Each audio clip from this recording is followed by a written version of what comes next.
নমস্কার। আজ আমার জন্মদিন। আজকে আমার 28 বছর পূর্ণ হলো। কিন্তু আজকে দিনটা অন্য জন্মদিনের মতো নয়, অন্য যে কটা জন্মদিন পালন করেছি। আজকের দিনটা আমার খুব দুঃখের, কারণ গতকাল আমার মায়ের ছোটো বোন, আমার ছোটো মাসি, আমার প্রিয় কুট্টি মাসি হঠাৎ প্রয়াণ ঘটেছে। তিনি আমাদের ছেড়ে চলে গেছে। তাই ঈশ্বরের কাছে প্রার্থনা করি তিনি যেখানেই থাকুন সুখে থাকুন। তা তাকে উদ্দেশ্য করি। আর যেহেতু আজকে আমার জন্মদিনটা একটি শুভ দিন, তাই আজকে ঋগ্বেদের এই মন্ত্রটি আমি গাইছি। সুর দিয়েছে রবীন্দ্রনাথ ঠাকুর। প্লিজ শুনুন, আশা করছি আপনাদের ভালো লাগবে। আর ভুল ত্রুটি হলে প্লিজ ক্ষমা করে দেবেন। ধন্যবাদ, নমস্কার।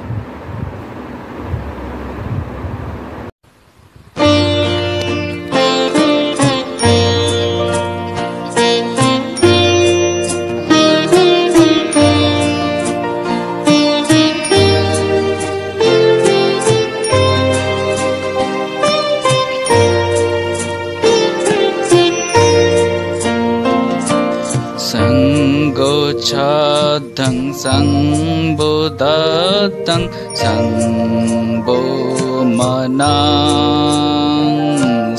जानतम् संगोच्छाद्धं संबोधतं संबो मनांसि जानतम् समानो मंत्र समिति समानी समानो मंत्र समिति समानी समानं मनसः चित्तो मे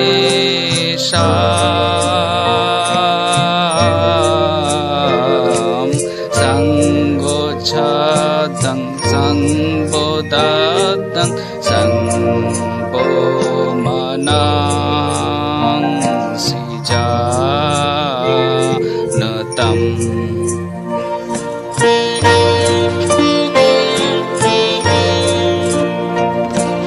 समानि आकुति समाना हृदयानि समानि आकुति समाना हृदयानि समानमस्तु वो मनो यथा वसुहासति